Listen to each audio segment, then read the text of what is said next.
Mahesh பாபுவோட spider teaser இப்போ release பண்ணியிருக்காங்க. இந்த டீசரோட லிங்க் டிஸ்கிரிப்ஷனில் இருக்கு, கிளிக் பண்ணி பாருங்க.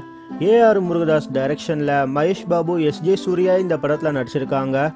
ஹாரிஸ் மியூசிக்கில் சந்தோஷ் சிவன் இந்த படத்துக்கு சினிமோட்டோகிராஃபி பண்ணியிருக்காரு. இந்த படம் ஒரு ஸ்பை த்ரில்லர் மூவி. ஏற்கனவே ரிலீஸ் ஆன இந்த படத்தோட ஃபர்ஸ்ட் லுக் சிங்கிள் சாங் ஒரு பெரிய எக்ஸ்பெக்டேஷன்ஸை கிரியேட் பண்ணியிருக்கு. வர செப்டம்பர் 27 இந்த படம் ரிலீஸ் ஆகும்னு அஃபிஷியலாக அனௌன்ஸ் பண்ணியிருக்காங்க.